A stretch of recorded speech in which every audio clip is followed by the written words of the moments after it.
What's up guys, my name is Kelvin Wiley and welcome to my YouTube channel. If you are new, if you could please hit that subscribe button and also hit the bell icon and turn on post notifications. That way you're alerted every time that I post a new video.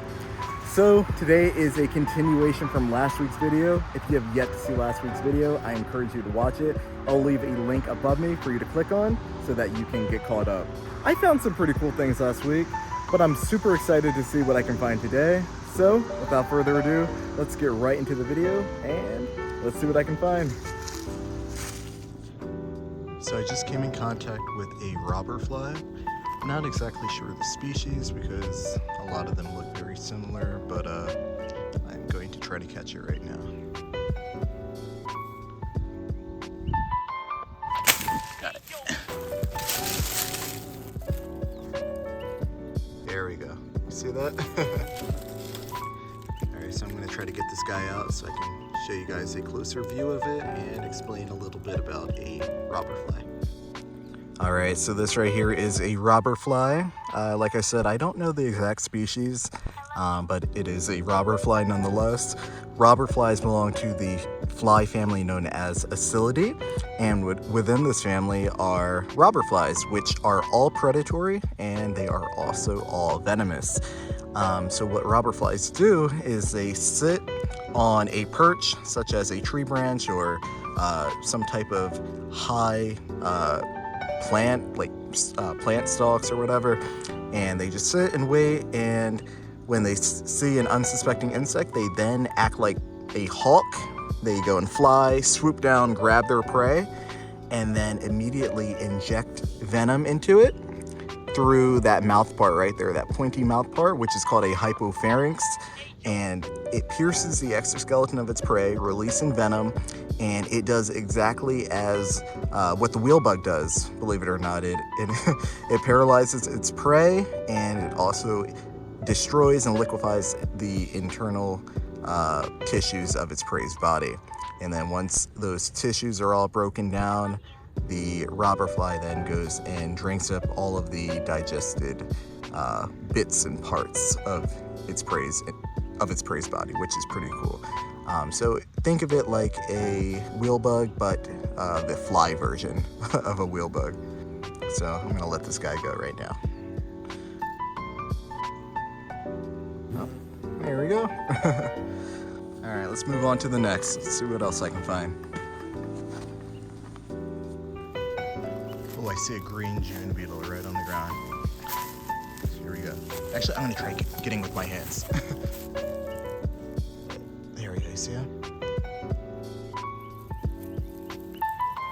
There we go. That was easy enough. So this is Catinus natita, which is a green June beetle. Now these guys are common to find during the summer, where you can see flying around. Luckily, the one that I found flew and landed on the ground. It looked like he was digging. These guys are considered pests to many people, especially to gardeners and farmers, because they love to feed on fruits. These guys will feed, well, the adults will typically feed on grapes, apples, pears, figs, a large sum of berries, etc., etc. They typically love rotting fruit. So if there are damaged fruits, these guys will take advantage of that and will gorge themselves on the rotting fruit. They will also attack healthy fruit as well. If you look very closely, it's kind of hard to see. It's incredibly small, but right there, that little black tip right there on the top of its head, or not top of its head, it's kind of like, well, where its mouth part would be, a little black tip. So that's a small horn, right? And so what this beetle will do is, if the fruit is healthy and they're not able to break through the fruit due to the fruit rotting, you know, rotting fruit is soft, it's easy for them to just go in and feed. If the fruit is completely healthy, they'll actually use that horn as a shovel to basically scrape open, like this, scrape open, push their head through the fruit to expose the inside. And so they're able to then go ahead and feed on the healthy fruit. And so yeah, because of that, these guys can be considered a major pest. There are obviously like insecticides to kill these beetles and their grubs. There is a natural predator, Scolia dubia, which is commonly referred to as the blue-winged wasp. That wasp species will actually lay its eggs in the burrows of green June beetle larvae, will lay its eggs on the beetles, the eggs will hatch, the wasp larvae will then feed on the green June beetle larvae, thus killing them. So there is a means of natural control for these beetles. Besides being able to damage crops and stuff like that, they're completely harmless. As you can see, they can't bite or anything. I think they're absolutely beautiful. I mean, that metallic green color, extremely hard too. I mean, their exoskeleton.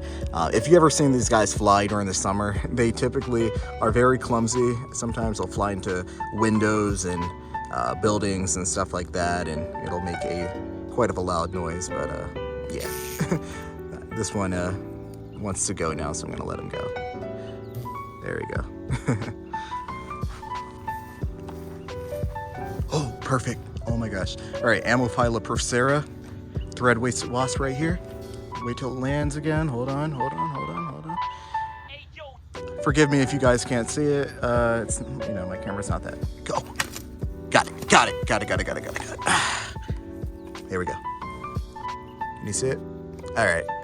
I am going to get it out of the net. I can't even think right now. Oh, I'm so happy. I love this species of wasp. Just gonna reach my hand right in and grab it.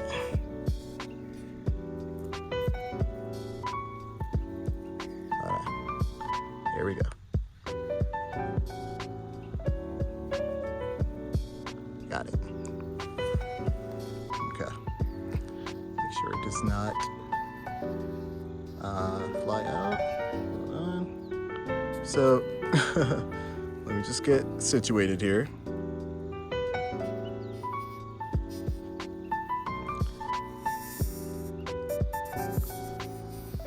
There we go.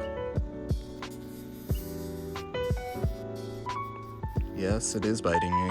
Yes, it is stinging me. You're probably wondering how I'm doing this, but you know, I do this. I do this quite a bit. I am used to this.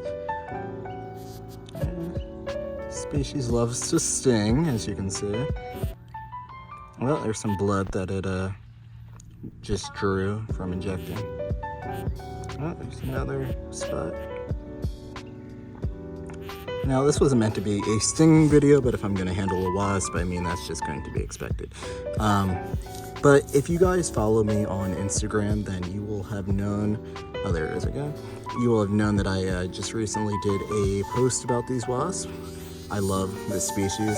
I think they are absolutely stunning in appearance. I mean, you see that very tiny waist that they have, and then the black and that red band at the like almost at like kind of like a quarter of its abdomen.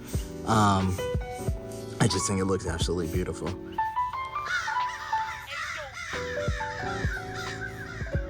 All right, excuse the birds. But females after mating, oh my gosh. Females after mating will then go in, sorry. Lost my train of thought. This bird threw me off. All right. Females after mating will dig out a underground burrow. They will then fly out and will try to find a caterpillar. If they can't find a caterpillar, they will substitute the caterpillar for any soft-bodied insect. Then once, let's just say hypothetically, she finds a caterpillar, right?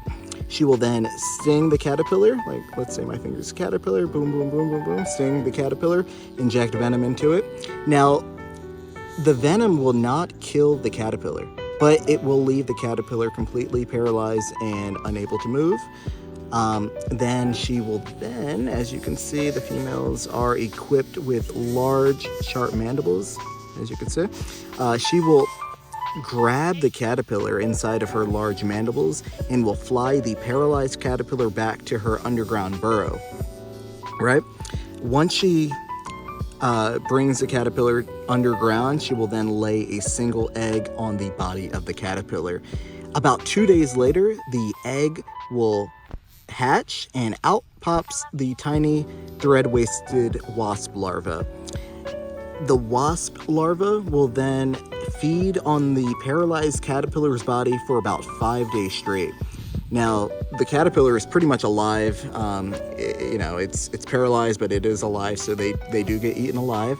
And about 5 days later, the wasp larva will have pretty much consumed all of the caterpillar. And then, after the 5 days, the wasp larva will then pupate.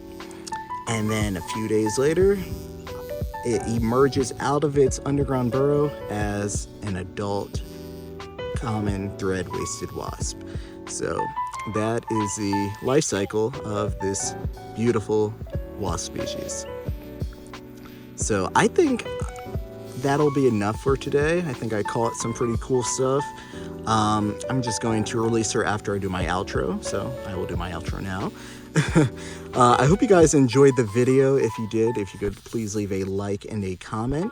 Also follow me on Instagram at Kelvin Wiley and on TikTok at Kelvin_Wiley.